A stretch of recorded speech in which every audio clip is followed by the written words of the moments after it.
Bienvenidos ya a las últimas cápsulas del taller de estadística descriptiva y lo que vamos a revisar el día de hoy es cómo poder analizar si es que tenemos en una medición tres o más grupos. Bien, al igual como lo hemos hecho anteriormente, primero vamos a revisar cuando tengamos pruebas paramétricas y luego pruebas no paramétricas.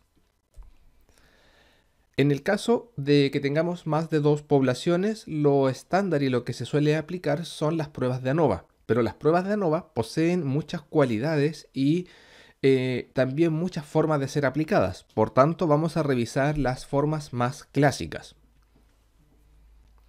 Vamos a comenzar para cuando tengamos muestras más bien pequeñas y varianzas iguales. Y vamos a aplicar entonces la prueba más clásica de ANOVA que existe. Y también en el caso de que no se cumpla, perdón, el tema de las varianzas, vamos a aplicar la prueba de Welch, la que también se puede aplicar cuando tenemos muestras grandes. En el caso de que tengamos una ANOVA con medidas independientes, básicamente vamos a tener dos supuestos, como lo hemos hecho hasta ahora. La hipótesis nula, que nos va a indicar que no hay relación entre las variables de estudio cuando el p-valor sea mayor a 0,05, y la hipótesis alternativa, que nos indica que podría existir algún tipo de relación entre las variables de estudio si es que el p-valor es menor o igual a 0,05. En ANOVA debemos hacer lo que se denomina las pruebas post-hoc, que nos van a indicar cuáles son las variables que efectivamente guardan mayor relación en el cambio.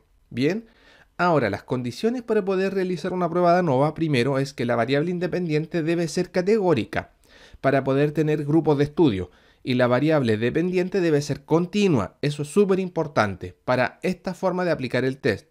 Los grupos deben ser independientes entre sí, es decir, de que no hay repetición de unos con otros, porque en el caso de haberlo vamos a ver otra forma después de aplicar la prueba de ANOVA. La variable dependiente debe tener una distribución aproximadamente normal, puede no cumplirse normalidad, pero no pueden haber elementos o valores atípicos muy significativos. Y debería haber homogeneidad de la varianza entre los grupos. De otro modo, el valor P para el estadístico de la prueba, que lo vamos a denominar como F, podría no ser fiable.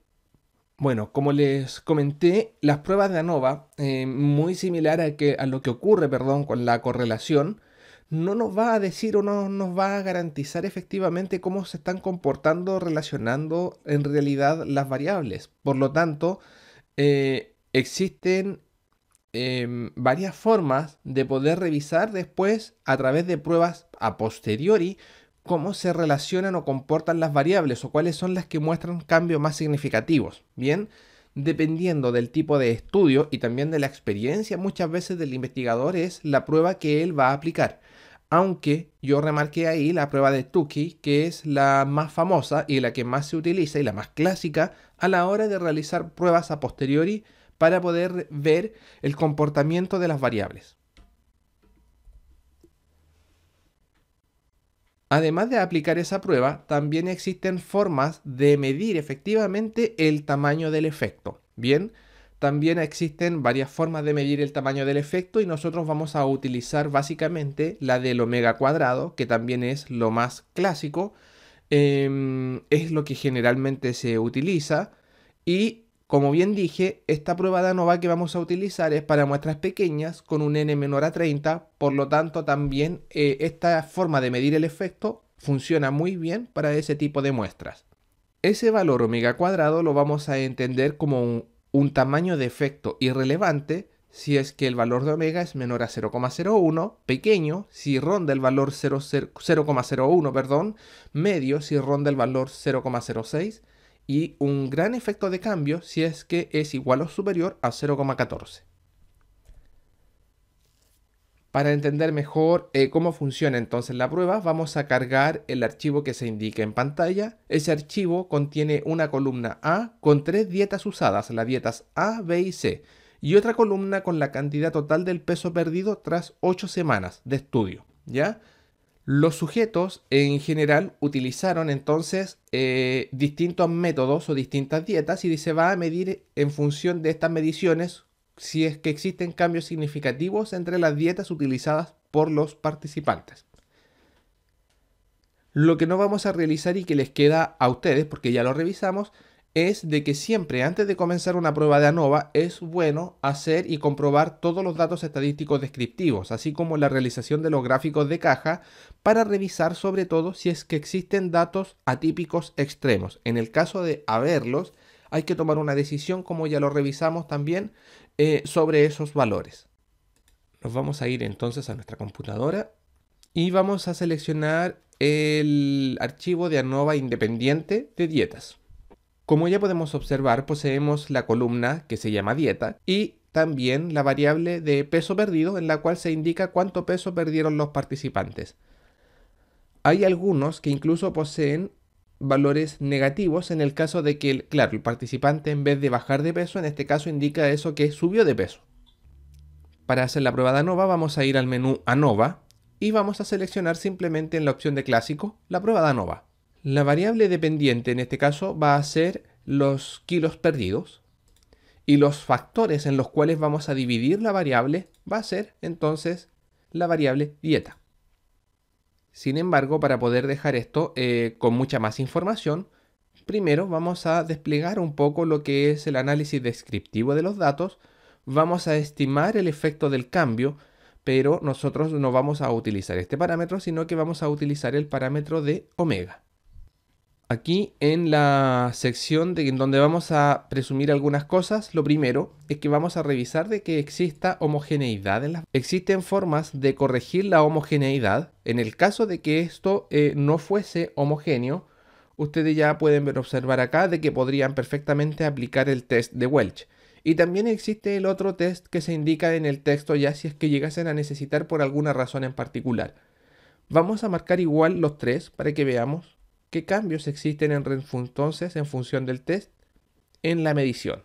O bien, si los datos efectivamente muestran una distribución normal, siempre sería bueno revisar los residuos a través de un gráfico QQ. Acuérdense que mientras más se acerquen a una línea recta, se indica que hay normalidad también clara dentro de esa variable.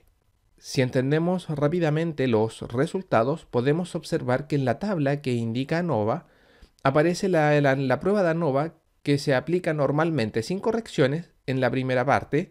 Después aparece una de las correcciones de la prueba de ANOVA y finalmente la prueba de ANOVA con Welch en el caso también que corresponda. Bien, en que no haya, por ejemplo, homogeneidad de varianza, deberíamos utilizar este resultado. Sin embargo, si observamos, básicamente las tres pruebas dan exactamente el mismo resultado. Ya podemos observar de que el p-valor es inferior a 0,05, por lo tanto hay cambios entre los grupos. También podemos observar acá que el valor de la prueba de omega es alto, por lo tanto hay un cambio grande entre los grupos. Podemos observar en la estadística descriptiva cómo se comporta el promedio. Los dos primeros grupos, si bien se acercan, cambian y difieren mucho del grupo C. Y en la prueba del event podemos observar que el p-valor es mayor a 0,05, por lo tanto podemos asumir de que existe igualdad en las varianzas, lo que también se muestra en el gráfico QQ. Vamos a revisar los resultados. Bien, como también ya lo vimos a la hora de ver y hacer entonces la prueba, el estadístico F, que es como vamos a denominar entonces a estas pruebas en ANOVA, es significativo al ser el p-valor 0,001, muy inferior a 0,05, y también poder indicar de que hay un tamaño grande al ser entonces el valor omega, que estábamos analizando, muy superior a lo que se indicaba en tabla. Ya vimos también que las varianzas se comportaban de manera normal, también lo indicaba el gráfico QQ. Y también en el análisis descriptivo de los datos podemos ver de que las dietas A y B difieren mucho de la C, pero no la dieta A y la B entre ellas, ¿bien? Pero para eso necesitamos, para poder comprobar eso, hacer una prueba post-hoc. Y en este caso la prueba post-hoc que vamos a realizar es la famosa prueba de Tukey, que nos va a indicar estadísticamente cómo poder entonces entender y modelar esa situación. Vamos a ver el ejemplo de la prueba post-hoc. En el mismo HASP, sin cambiarse de lugar, sin tener que volver a agregar nuevamente una prueba de ANOVA, fíjense que dentro de todas las opciones que posee una prueba de ANOVA aparece una sección que se llama post-hoc test. Pueden utilizar estas opciones siempre y cuando se cumplan los supuestos que nosotros ya revisamos. que el p-valor sea inferior a 0,05, que tengan un cambio relativamente significativo en la prueba de omega, que puedan observar la normalidad. Una vez que se cumplen esas condiciones, podemos pasar recién a la prueba post-hoc. En caso contrario, la prueba de ANOVA simplemente llega hasta donde vimos antes. Como en este caso se están cumpliendo todas esas condiciones, fíjense que en el tipo de prueba post-hoc que vamos a realizar está marcado de manera estándar, lo vamos a dejar así simplemente, y la prueba que vamos a utilizar va a ser la corrección de Tukey. Vamos a tomar la variable, la vamos a agregar, y fíjense que ya aparece una tabla de la prueba de comparaciones post-hoc. Para que nos quede más claro el cambio entre los grupos, nos vamos a ir a la parte de gráficos descriptivos. Vamos a tomar la variable dieta y la vamos a dejar en la sección de horizontal axis, ya de ejes horizontales. Entonces, de esta forma, ahí ya aparece un gráfico que muestra las medias de los grupos. Vamos a hacer que también se muestren entonces los bigotes para intervalos de confianza del 95%, lo que indica que en la población en realidad este promedio podría variar entre estos bigotes, pero aún así, aunque varíe, fíjense y observen de cómo las dietas A difieren mucho de la dieta C y la dieta B difiere mucho de la dieta C. Y la prueba de Tukey que aparece abajo nos indica exactamente eso, ¿ya? La dieta A con la dieta B posee una prueba de Tukey, esto se entiende muy similar al p-valor de 0,77. Eso es superior a 0,05, por lo tanto eso indica de que no hay cambios entre estos dos grupos, entre la dieta A y la dieta B. En cambio, la dieta A con la dieta C posee un p-valor inferior a 0,001. Eso es muy por debajo a 0,05. Eso indica que la dieta A y la dieta C posee cambios. Y el gráfico ya nos lo indica, ¿bien? Pero la prueba estadística nos sirve un poco para avalar esa observación que nosotros hemos realizado. Y lo mismo ocurre con la dieta B y la dieta C, que posee una prueba inferior en su valor a 0,0, posee un valor igual a 0,001, inferior también a 0,05. Por lo tanto, claramente la dieta A y la dieta C y la dieta B y la dieta C muestran cambios significativos entre ellas, no así la dieta A con la dieta B. Reportemos entonces estos resultados. Me voy a ir a la tabla anterior de ANOVA porque es súper importante que revisemos los grados de libertad. Bien, los grados de libertad tanto para la variable dieta en este caso, que serían 2, sin aplicar ninguna corrección a la prueba de ANOVA, y también a los residuos, que en este caso sería 69. Y el valor de la prueba, en este caso, recuerden que es el valor F, que sería de 10,83 con un p-valor inferior a 0,001. Todos esos valores los tenemos que llevar entonces a nuestros resultados a la hora de reportarlos. Y lo reportaríamos como se indica en pantalla. El ANOVA unifactorial mostró un efecto significativo del tipo de dieta sobre la pérdida de peso tras 8 semanas, con F, que para nosotros va a significar la prueba de ANOVA, de 2,69. Recuerden que son los grados de libertad de la prueba y de los residuos. Con el valor de F de 46,184, con un p-valor inferior a 0,001, y también el valor de omega, que es la significancia del cambio, de 0,214. El análisis post-hoc mediante la corrección de Tukey reveló que la dieta C consiguió una pérdida de peso significativamente superior a la dieta A, porque el p-valor es inferior a 0,001, o la dieta B, con un p-valor de 0,001. No hubo diferencias significativas de pérdida de peso entre las dietas A y B. Bien, ahora, ¿qué va a pasar si es que nos sucede exactamente lo mismo? Poseemos más de 2 poblaciones, también no ocurre el tema de la independencia, pero no se cumple la prueba de normalidad. Si no se cumple la prueba de normalidad, vamos a ejecutar lo que se denomina el ANOVA no paramétrico para estos casos, para este tipo de muestras independientes, que es la prueba de Kurzweil-Wallis. Estas pruebas, a diferencia de la ANOVA, se basan en rangos, muy similar a lo que hicimos anteriormente con la prueba de Mann-Whitney y la prueba de Wilcoxon. Así como en la prueba de ANOVA paramétrica utilizábamos una prueba post-hoc, que era la prueba de Tukey, en la prueba de la ANOVA realizado a través de Kurzweil-Wallis vamos a utilizar la prueba post-hoc de Dunn, bien, que sería la más correcta para este tipo de situaciones. Para hacer el ejercicio vamos a cargar el conjunto de datos ANOVA Kurzweil-Wallis que se indica en pantalla. Este archivo mide básicamente las puntuaciones de dolor subjetivo de pacientes que no reciben tratamiento, que va a ser un grupo control, mientras las puntuaciones de dolor subjetivo para aquellos que se les realiza una terapia a través de lo que se denomina crioterapia, o bien que reciben una combinación de crioterapia con compresión, y también se les hace una escala de medición del dolor. Y vamos a querer ver un poco cómo se comportan los diferentes grupos y si es que existen o no cambios significativos entre los grupos control y los grupos que efectivamente hacen un tratamiento para manejar el dolor. Nos vamos a ir entonces a nuestra computadora, vamos a abrir el archivo Kurzweil-Wallis ANOVA. Si observamos, tenemos el grupo control, al grupo que se le aplicó la crioterapia y al grupo que se le aplicó la crioterapia más compresión. En total 45 observaciones. Entonces, para hacer esta prueba, vamos a ir exactamente a lo mismo. Vamos a ir a ANOVA. Seleccionamos en la opción de clásico la prueba de ANOVA. El tratamiento para el dolor, ya el sistema entiende que es una variable más bien ordinal. Así que la vamos a dejar en la sección de variable dependiente. El tratamiento lo vamos a dejar como factor. Vamos a hacer también la prueba del análisis estadístico.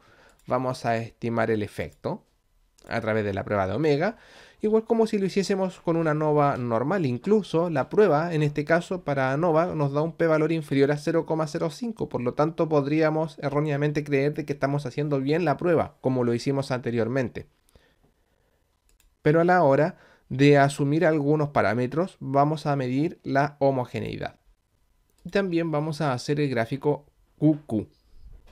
Como podemos observar claramente acá, el p-valor de la prueba de Leven nos da 0,03, lo que es inferior a 0,05. Nosotros estábamos acostumbrados que para asumir igualdad de varianzas, ese p-valor tiene que ser igual o superior a 0,05, lo que no está ocurriendo. Por lo tanto, en estas muestras las varianzas son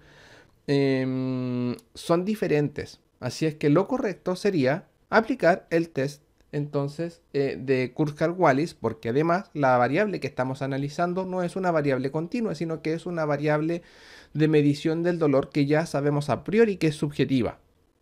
Y en esta ocasión nos vamos a ir a la opción de Non-Parametrics, para pruebas no paramétricas, y ya podemos observar de que aparece la prueba de Kurzweil-Wallis. Si revisamos la prueba de Kurzweil-Wallis, que se entiende igual a como lo hemos hecho anteriormente, posee los valores de grado de libertad, posee el valor del estadístico H en este caso, como lo vamos a entender, y un p-valor inferior a 0,05. De hecho, dice que el p-valor es inferior en realidad a 0,001. Por lo tanto, sí podemos indicar de que existen cambios entre los grupos. Ahora, para poder medir esos cambios, nos vamos a ir a las pruebas post-hoc. Vamos a seleccionar la variable del tratamiento.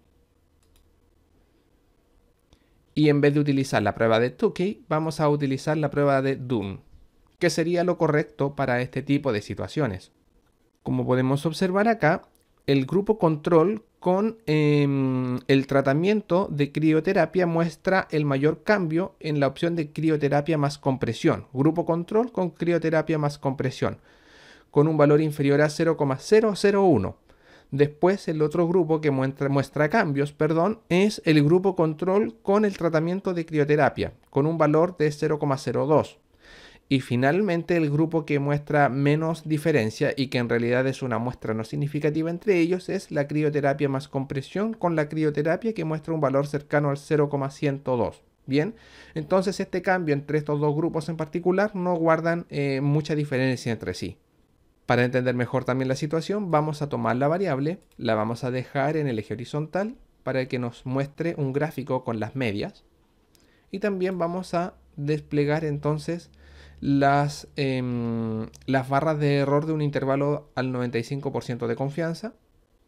Y podemos observar efectivamente de que el grupo control marcó en promedio mucho más alto el grado de dolor, en comparación con los grupos que efectivamente aplicaron alguna técnica para disminuirlo. Así es que el grupo de control con los otros grupos, si esto lo ven muy chico lo pueden siempre agrandar, ahí se mejora bastante la visualización del gráfico, cómo se comporta en relación al grupo de crioterapia más compresión y al grupo de crioterapia propiamente tal. Vamos entonces ahora a informar estos resultados.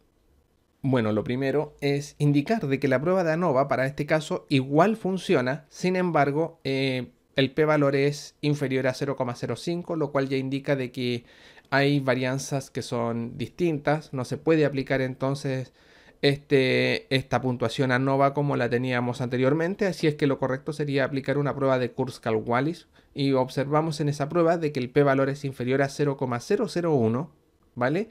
Y también que vamos a hacer una prueba post-hoc de Dunn. Y la prueba post-hoc de Dunn nos va a mostrar entonces la diferencia entre los distintos grupos. ¿Cómo redactaríamos esto en un informe? Las puntuaciones de dolor estaban afectadas significativamente por la modalidad de tratamiento. La prueba, en este caso de Kurzweil-Wallis, que la denominamos con H, para estos 2 grados de libertad que se indican en la tabla, posee una puntuación de 19,693. Recuerden que las puntuaciones de las pruebas no nos vamos a detener mucho porque en realidad a lo que a nosotros nos interesan son los p-valores, con un p-valor inferior a 0,001.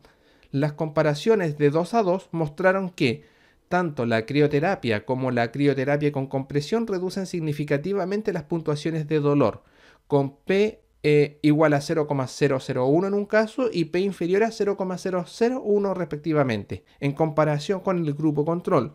Y no hubo diferencias significativas entre la crioterapia y la crioterapia con compresión al poseer un valor P de 0,102.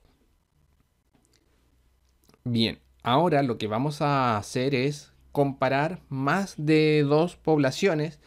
Pero ¿qué va a pasar cuando las muestras están relacionadas? Porque hasta ahora habíamos analizado muestras independientes. Si las muestras están relacionadas, vamos a tener 2 posibilidades. Hacer una ANOVA para muestras relacionadas o bien utilizar, en el caso de que no se cumpla normalidad, una prueba de Friedman.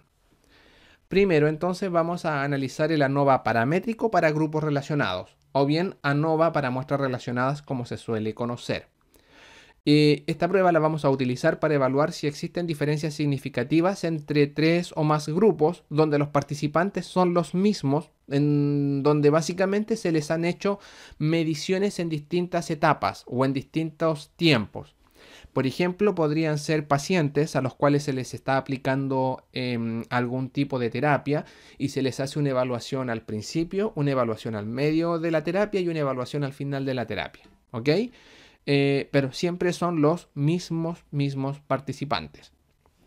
En estos casos, la hipótesis nula, al igual que lo hemos hecho anteriormente, es que no hay diferencia significativa entre las medidas de las diferencias entre todos los grupos, si es que el p-valor es mayor a 0,05, y en el caso contrario, en que el p-valor sea inferior a 0,05, vamos a poder decir de que hay diferencias entre los grupos. Bien. Importante que la variable independiente sea categórica para poder tener entonces los grupos que vamos a poderse hacer la separación de la variable, y la variable dependiente tiene que estar en escala continua, ¿vale? La ANOVA para muestras relacionadas, como ya lo habíamos visto anteriormente, posee los siguientes supuestos. La variable dependiente debe tener una distribución aproximadamente normal, no debe haber valores atípicos significativos, por lo tanto, para que estas dos cosas se cumplan, ustedes perfectamente pueden hacer un análisis descriptivo de las variables antes de pasar a hacer la prueba de ANOVA.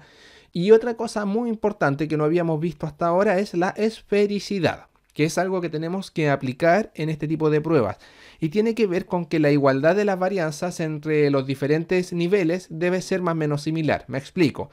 Si el estudio tiene 3 niveles, la varianza de 3 niveles, que los vamos a denominar A, B y C, tendría que ocurrir que la varianza de las secciones A y B debe ser similar a las varianzas de las secciones A y C, y debe ser similar a las varianzas de las secciones B y C. ¿Ok?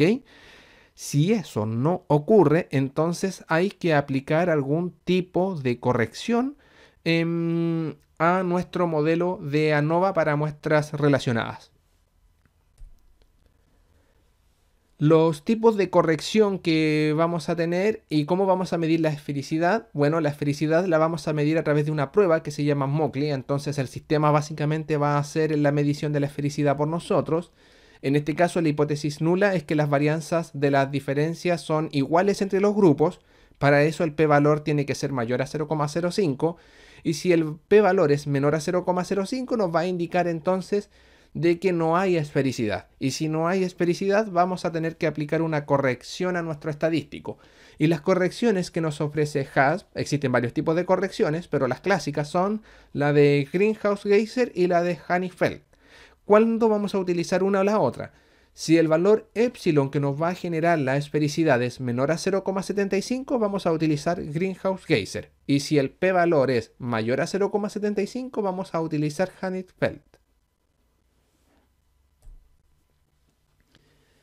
Así como también tenemos que primero hacer la medición de la nova, aplicar la corrección por el tema de la esfericidad si es que corresponde, una vez de que se cumplan esas dos condiciones y que efectivamente se muestre que hay un cambio significativo, podemos pasar una prueba post-hoc. Y las pruebas post-hoc que nos ofrece HASP para este caso son las pruebas de Bonferronis y la prueba de Holm. ¿Cuál vamos por lo generalmente a utilizar? Por lo general vamos a utilizar la primera, que es la de Bonferroni, que si bien puede ser conservador, es decir, muy estricto, garantiza el control del error tipo 1, es decir, que no vamos a añadir variables que puedan ser falsos positivos.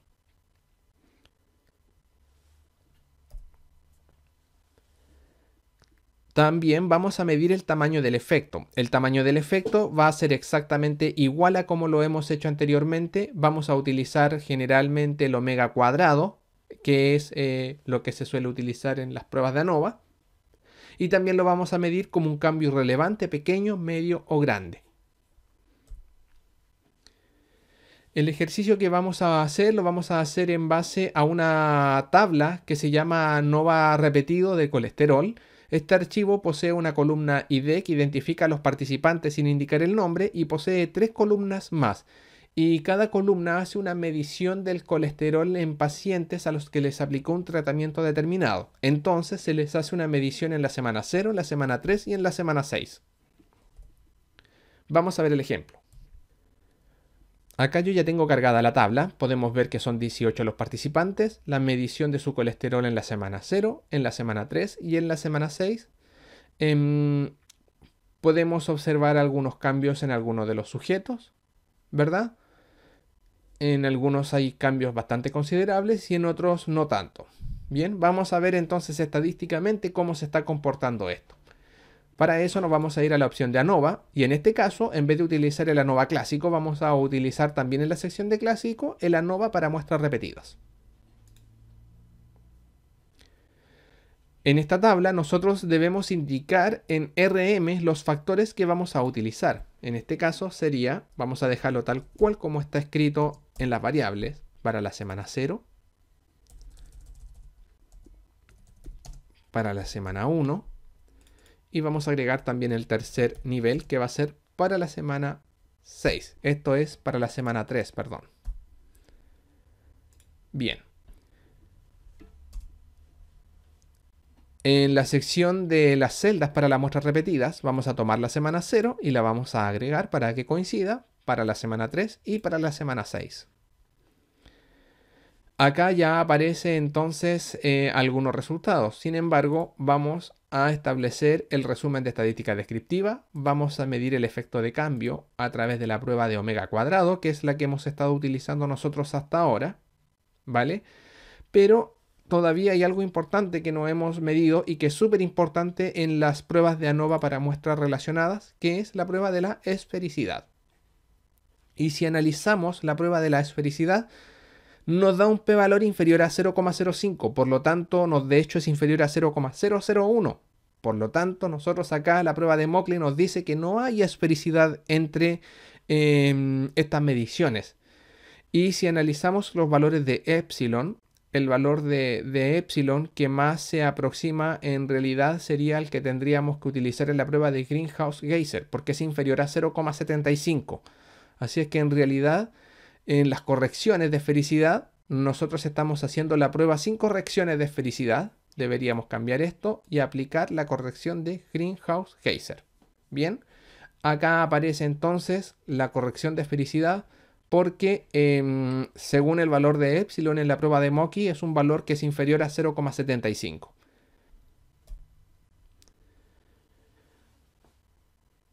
Como bien indiqué, lo primero analizar la esfericidad. Y como en este caso el p-valor es inferior a 0,05, tenemos que aplicar una corrección. Y la corrección apropiada sería la de Greenhouse-Geyser. Así es que si en realidad resumimos la tabla como lo hicimos en nuestro ejercicio, la tabla de ANOVA para muestras relacionadas que corresponde es la que va con la corrección de esfericidad de Greenhouse-Geyser. Bien. Para ese caso, el valor de la prueba de ANOVA para muestras relacionadas nos dio un valor de 212,321 con un p-valor inferior a 0,01 y con un omega cuadrado de 0,058. Ojo, que nosotros habíamos dicho que al ser el valor p inferior a 0,05 hay cambios y eso efectivamente está ocurriendo. Pero si hacemos la medición de omega cuadrado, el omega cuadrado va a mostrar que el cambio es grande cuando el valor de omega cuadrado es igual o superior a 0,14, lo que no está ocurriendo. Bien, tampoco es superior a 0,06, el cual es un cambio medio. En realidad está muy cerca, pero no lo alcanza. Por lo tanto, podríamos decir que efectivamente hay un cambio, pero es un cambio más bien entre pequeño y medio. Bien. ¿Cómo reportaríamos el resultado? Simplemente decir de que hay una diferencia significativa entre las medias de las diferencias entre los grupos con una prueba F de 1,235 que corresponde a los grados de libertad del tiempo de intervención y de 21 en relación a los grados de libertad de los residuos. Esto siempre se coloca, bien, a pesar de que nosotros no hemos estudiado esto por resumir mucho del curso, también se debe colocar en la formalidad de la prueba. El valor de la prueba de ANOVA para muestras relacionadas es de 212,321 con el p-valor, que en este caso es inferior a 0,001, perdón, y un valor de omega cuadrado de 0,058. Si analizamos la tabla descriptiva de los datos, podemos observar de que en la semana 0, en promedio, los sujetos obtuvieron una medición de 6,4, en la semana 3 de 5,8 y en la semana 6 de 5,7. Y como bien lo dice la prueba de omega cuadrado, hay un cambio, pero no es un cambio que podríamos considerar como un gran cambio entre los grupos. Como efectivamente se cumple la prueba de ANOVA y muestra que hay diferencias significativas, vamos a pasar a hacer entonces la prueba post-hoc. Y en este caso la prueba que vamos a utilizar va a ser la de Bonferroni. Y para eso simplemente en la sección de post-hoc test vamos a seleccionar el RM factor, que es las muestras relacionadas, en el factor 1. La prueba que viene por defecto es la de Holm y la vamos a cambiar por la de Bonferroni, generándose también una nueva tabla. También podemos perfectamente tomar la variable relacionada en el factor 1 y vamos a hacer el gráfico de las medias.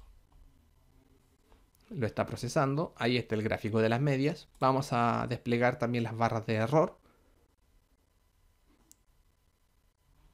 Vamos a utilizar en este caso el error estándar para que no veamos tanta diferencia entre las barras con los intervalos de confianza. Aún así es bastante similar la medición. Pero bueno, si lo dejamos con el intervalo de confianza al 95%, que sería lo más correcto, igual se entiende. Bien. Podemos observar de que la semana 0 con la semana 3 y la semana 0 con la semana 6 poseen algún tipo de cambio, pero que es más bien moderado, y que la semana 3 con la semana 6 prácticamente no varían entre ellas. ¿Vale? Y así también lo dice la prueba de Bonferroni. La semana 0 con la semana 3 tienen p-valores inferiores a 0,01, la semana 0 con la semana 6 tienen el valor inferior a 0,001 y la semana 3 con la semana 6 posee un valor superior a 0,05, así es que en ese caso estas dos semanas no poseen mucha diferencia entre sí. Básicamente lo que debemos siempre reportar es que se utilizó efectivamente para esta muestra la prueba de de ANOVA con muestras relacionadas, pero con una corrección de Greenhouse-Geyser, dado que el test de esfericidad de Maclay fue significativo. El análisis mostró que los niveles de colesterol difirieron significativamente, eso ya lo habíamos revisado en la diapositiva anterior, y también indicar de que los cambios son significativos entre las semanas 0 y 3 y entre las semanas 0 y 6.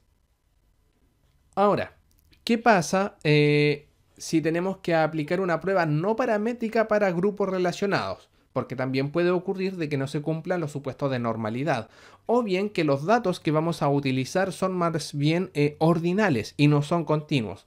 En ese caso podríamos utilizar el ANOVA no paramétrico para grupos relacionados, o también conocido como el ANOVA de Friedman. Para eso vamos a hacerlo con el ejemplo denominado Friedman RM ANOVA, ¿ya? O sea, Friedman para muestras relacionadas de ANOVA. Ese archivo contiene 3 columnas con las puntuaciones de dolor subjetivo registrados a las 18, 36 y 48 horas después de haber realizado ejercicio. Bien, y vamos a comprobar cómo se comportan entonces estos resultados. Vamos a abrir entonces el archivo de Friedman RM ANOVA para muestras relacionadas. Podemos cerrar el archivo anterior si no quieren saturar el sistema. Bien, tenemos 15 sujetos medidos entonces en escalas de dolor subjetivo. Como la escala es pequeña, el sistema ya lo categorizó como ordinal a las 18, a las 36 y a las 48 horas.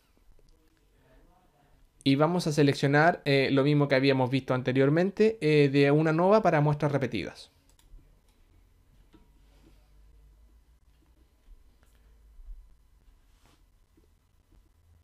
Vamos a escribir los niveles como lo hicimos anteriormente.